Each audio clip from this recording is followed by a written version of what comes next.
Yes, but most of the people around here can't. Maybe we should go back to my room first. Relic said before putting his hand on my shoulder. Hold on, you're not going to teleport me, are you? Wait, no, I begged, trying to stop him, but before I could finish, everything around me was different. The only discomfort I felt was the sensation of my environment literally changing in an instant. How did you? I mumbled as I shook off the willies. Okay, continue. He said once he had settled down on his couch, still munching on the confiscated burger. Okay, so here it goes. You know how we were trying to figure out who killed Rissa, and it led us to that guy who collects artifacts that Hephaestus guy made? No, but that seems like a good enough summary to go off of. So go on. Oh, well then, anyway, when we found that guy, Destiny explained where paranormals get their money. And from then on, I've been thinking about how whoever killed Rissa, or I guess had her killed, must be someone in the community with an insane amount of cash to burn. And a mean streak to them. Mean enough to kill someone. And they'd have to have a lot of power and connections too, they explained. Just up until now, I didn't have any good suspects that made any sense. Until you said something about that Cerber guy. He fits the bill to the letter.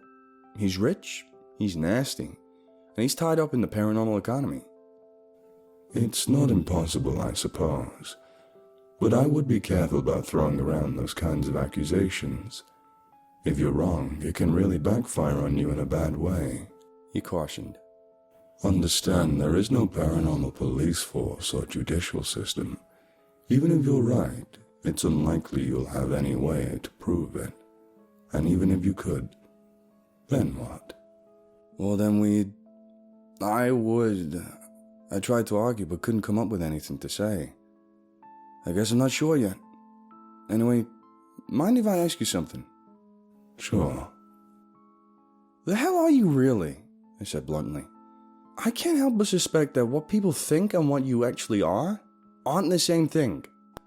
Well, I suppose it would be easier to just show you. How about a short trip? He asked, but before I could answer, we were both standing in a lobby somewhere. Oh shit! It still freaks me out when you do that. I heard a voice from behind me. It's been a while since I've seen you here. Hello, Leslie. Relic greeted man as he turned to face the desk recesses into the wall in the middle of the room. Sorry to barge in. We won't be long. Oh no, that's not what I meant at all. Please, take all the time you want, sir. The man I'm assuming was named Leslie said in almost an alarmed tone. That guy didn't even ask why you were here. I said to Relic as he walked me down a long hallway. It was exactly at that point it hit me. Hey, that guy was wearing the same uniform as... What the hell? How'd you get in here? Travis's voice yelled from down an intersecting hallway as we passed. No, seriously, why are you here? He kept on as he marched in my direction. As he did, his shouting must have alerted everyone else because a door with a big 8 on it slowly creaked open and several heads popped out to observe. When one of them noticed me and Relic, they came shooting out of the door at Travis. For a second I thought I was looking at the lady who came with him to the baseball diamond, but this one was, well, different. She had the same hair, but her eyes were pitch black and huge for her head, and it wasn't hard to tell she wasn't human. When she got to Travis, she grabbed him and made him stop. Made him. The way she shoved him against the wall, you'd have thought she was 10 times his size. And who was this? He started to shout at her, but he stopped when she said something in some weird wispy language. What's she saying?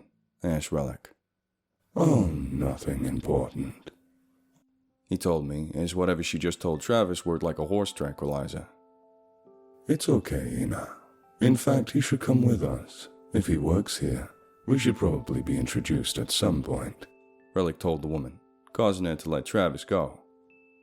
I don't get why you had to take a field trip here of all places, Travis griped as he followed along with me and Relic down another hall. And why are we going to see the manager? He added, apparently figuring out where we were going. But Relic didn't answer. He just kept walking ahead. That is, until he passed by a particular door. Someone painted over it again. That won't do. He said to himself as he waved his hand, causing a new layer of paint to fall away and the words, Mr. Giggles' Fun Room, to be revealed. Ah, much better, he said with what I could easily identify as mischief in his voice. What was that all about? I asked suspiciously as we continued on our way down the hall. I suspect you'll find out before long, he answered with a hint of a chuckle. Here we are. He added once we were in front of a plain door on the other side of the random hallway, and as Relic raised his hand to knock, it opened, apparently on its own. You really could come visit more often, a voice spoke from inside the empty room. Well, come in. I imagine Jiglass will be here shortly when he notices. Who? I asked Relic, still looking at the source of his voice. Give it a minute. This is Jose. We were just having a conversation about what I am, and since you have a better understanding of us and our nature, I suppose it would be better to bring him here. He continued into the still empty space of what I could tell was an office of some kind. Ah, I see, the voice spoke again. Something came out of, well, not exactly came out of the wall, but was the wall itself. Started to take shape of a person on the other side of the desk. Oh, that's new, I said, still flinching a little at the unexpected sight. Anyway, what's this all got to do with you? I questioned Relic, still staring wide-eyed at the spectacle. About the time I asked, and do understand that I'm not being hyperbolic here, goddamn reality shook me and Travis both dropped to our knees at the shock. What the hell? I groaned as my stomach did cartwheels inside me. Wait for it, Relic told me as he helped me up off the floor. A few seconds later, the office door flew open so fast I couldn't figure out how it was still on its hinges. And then I found myself looking at a whole bunch of nothing. Now, I don't mean there was just nothing there, 'cause there was. They were just... nada. Nothing. I shook my head and looked away for a second to see if my eyes needed to adjust, but it didn't do any good. The person-shaped void was still there, and very obviously angry. I just painted over that, the entity spoke in an almost vaporous growl. No, let's not fight over petty things. It never ends well. The wall said, trying to calm the walking black hole down. But he always... Yes, but it can wait. Please come join us for a moment. The wall guy interrupted, waving the thing into the office with the rest of us. So, I imagine Travis is a little more up to speed than you at this point, but the abridged version is very simple. We are the source of this universe. He dropped the biggest knowledge bomb possible, as casually as mentioning the weather on a rainy day. After about a good 30 seconds of glazed over staring trying to process the revelation of all the revelations, I finally managed to try and ask in a shaky voice. So, you're... No, he ain't. Well, not that way at least. Travis cut me off before I could finish asking. I asked the same thing, and it's better just to go with it. Travis is correct. We are neither omnipotent or omniscient, and Relic is the closest omnipresent. The wall-goer guy agreed.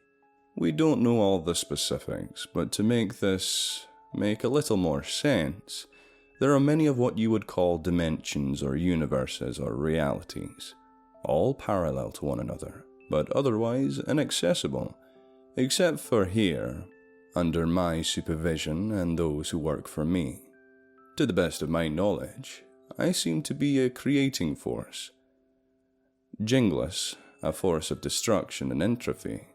And Relic, well, it's a bit harder to tell, but we think he's a representation of reality, since unlike myself and Jinglas, who exists as singular beings, he exists in each and every dimension simultaneously.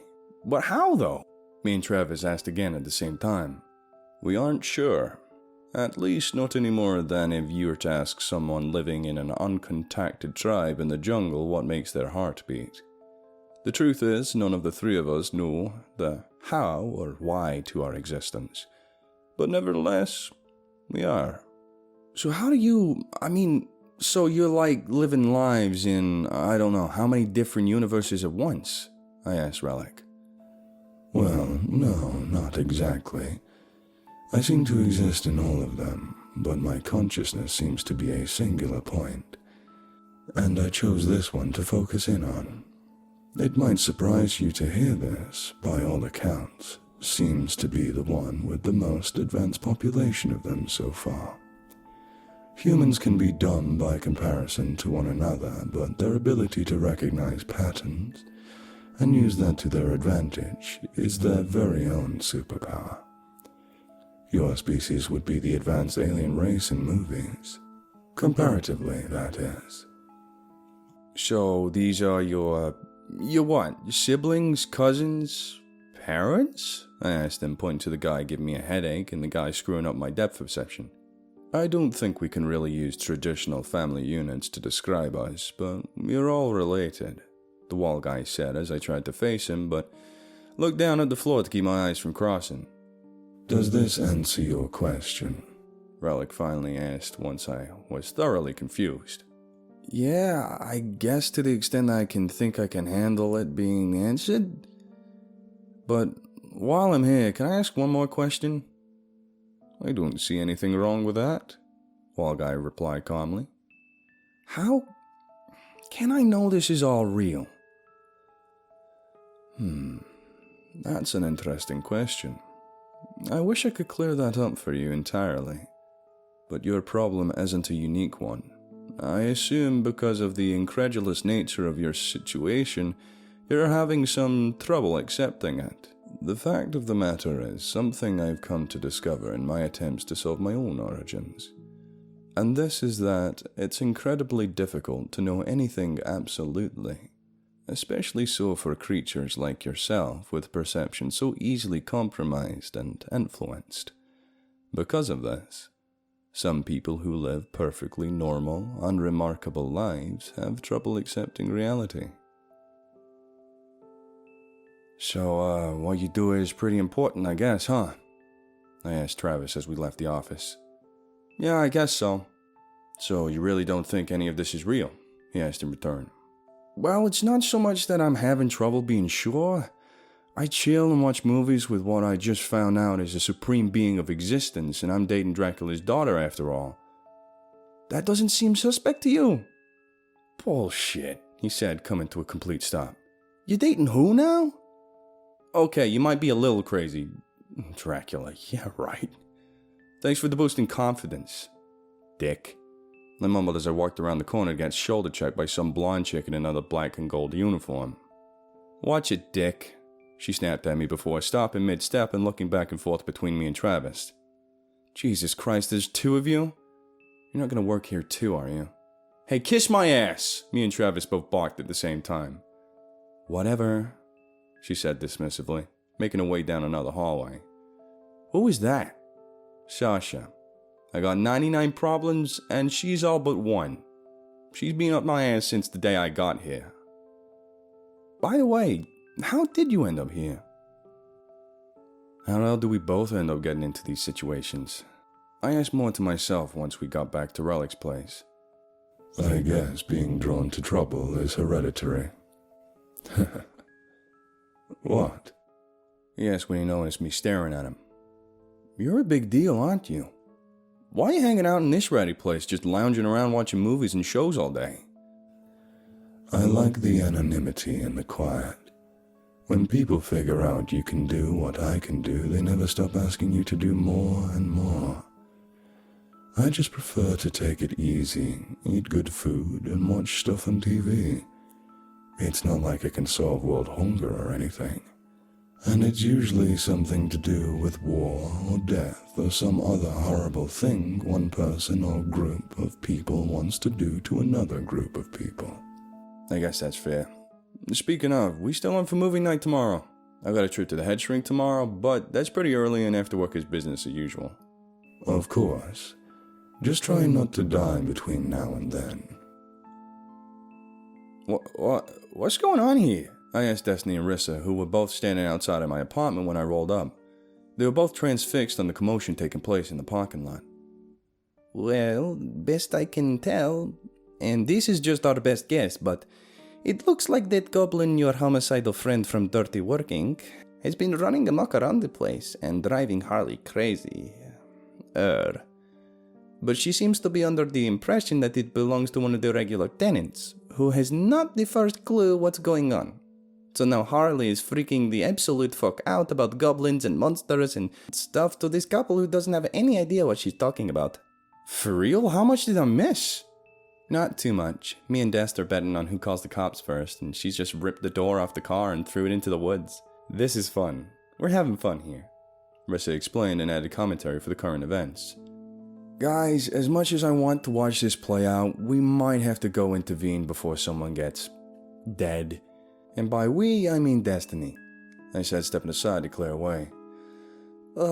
Yeah, I'm working on it, she grumbled, stomping away over to the ruckus. I'm so sorry, she's part of the clinical trial for a new steroid. They think schizophrenia might be one of the side effects, she bullshitted, tugging on Harley's arm to pull her away from the terrified couple. I'll take care of your car, she called back as the tenants retreated back inside. What is wrong with you? We said in tandem as Destiny shoved Harley inside my apartment. Are you not going to be happy until you get arrested? I asked as she plopped down to aggressively sulk on the couch. What were you thinking? They obviously don't know what you... I was interrupted by the front door being slung open. Not having time to think, I jumped in front of Rissa to shield her from view in the event that it was Han Lao again. You ready to go? Madison asked. Would you stop barging into my home? I yelled as she strolled in like she lived here. Yeah, let's go. Rissa answered from behind me. Who, what, the, when, the fuck? I shrieked when I heard her. Ready to go where and what now? Oh, well, you've been so busy and going through so much lately. And I still needed to practice to pass the Cerber trial. So I asked Madison to help me since she's still trying to pass it too. Rissa explained sheepishly. And this Madison, she's a very bad person, I responded to Dr. Angeline the next day. Just an awful, awful person. And have you personally witnessed her being awful to Rissa? She asked, mildly agitating me in the question. Well, no, but she sucks, okay? I heard you mention she used to pick on you a lot. You want to talk about that? No, not really, I mumbled, crossing my arms in frustration. That's okay. Then we can talk about something I wasn't able to get in our last conversation. I guess so, I answered, still grumpy. Okay, so this girlfriend of yours, Destiny. You said she's pretty old, yes? In the 300 area, correct? Yeah, I never asked her an exact number, but thereabouts, I guess. So have you given that any thought? Not necessarily her current age, but her potential age, relative to your potential age? She asked in a delicate tone, seemingly knowing the uncomfortable area this would lead to. You mean that she's going to outlive me by a long shot? It crossed my mind. Why? Well, as I've said before, this is just me speculating. But is there a chance you've been worried about things other than the incident with her sister? That possibly you know she doesn't hold it against you, but you're worried about the longevity of this relationship, and that this is causing you to explore all possibilities, including all that not being real as an easy out to not give it any more consideration until you know it's real. You really freak me out with how you know all these things. How do you do that? Full disclosure, I can sense very accurately a person's emotional state at a given time. Every time I mention a specific event or say a certain name, I feel what the emotional response to it is. And in time, I get an idea of what's going on. Kind of like how mentalists use cold reading, just more accurate.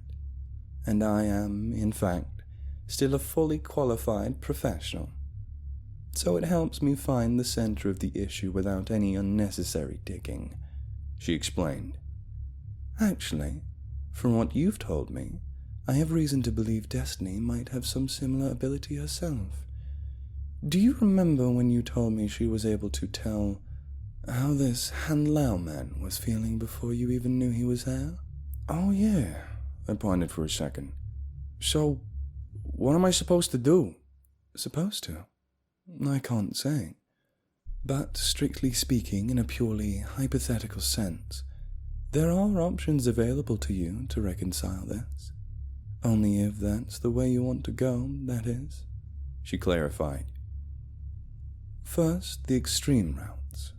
There are ways to extend your own life, some permanent in the sense that they fundamentally change your biology, such as becoming paranormal yourself.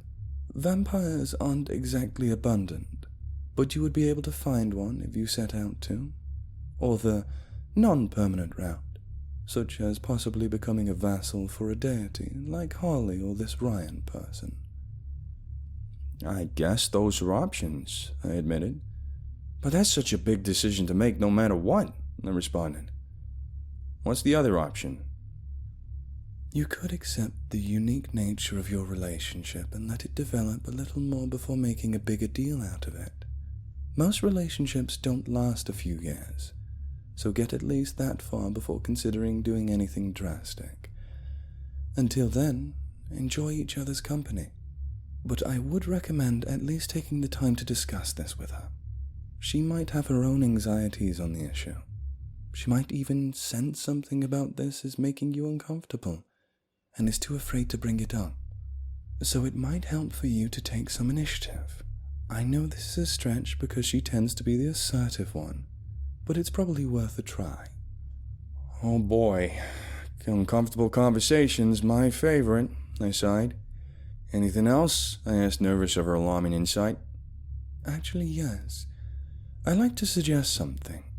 You mentioned you're having trouble keeping your thoughts in order, so I'd recommend perhaps keeping a journal. Take some of the stuff fogging up your head and write it down. Despite your course of speech, you seem to be an articulate individual with a college education. And you mentioned you've done something similar before, so consider giving that a try and see if it helps. What are you doing? Destiny asked later that day before work. Starting a blog, but I'm doing it on this horror page so I can air it all out, without anyone taking it seriously. Plus there's only like 20 people on this page. Who's ever gonna see it, right? Right? I don't know, but I get it. I keep journals too, actually.